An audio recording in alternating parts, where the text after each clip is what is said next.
বিপিনুরের উপর হামলায় আরও একবার প্রমাণ হলো যে বিএনপি যে 3 মাসের মধ্যে নির্বাচন চাইছে সেটা যৌক্তিক।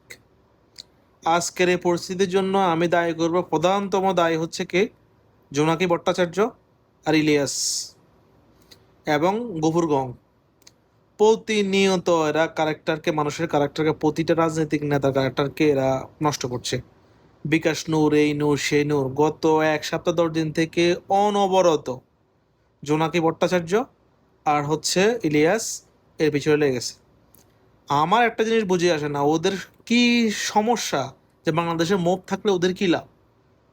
আজকে বাংলাদেশের নির্বাচন হতো, প্রত্যেকটা রাজনীতিবিদ সংসদেও কথা বলতো, রাস্তায় সবাই ছেড়ে যেত। জাতীয় পার্টি আওয়ামী লীগের জন্য কি কোন পলিসি নির্ধারণ করা হবে সেটা সংসদে নির্ধারিত হইতো। বিএনপি ক্ষমতা নিলে কি আজীবনের জন্য নিয়ে যাচ্ছে?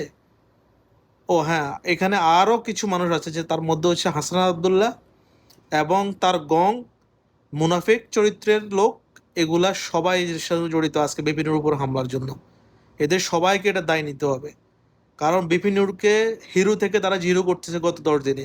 আজকে এই হামলার আমি প্রতিবাদ জানাচ্ছি। আমি মর্মাহত বিপিনুর উপর হামলা দেখে। আশা করি বিএনপি নেতৃত্ব এটা নিয়ে বক্তব্য রাখবেন।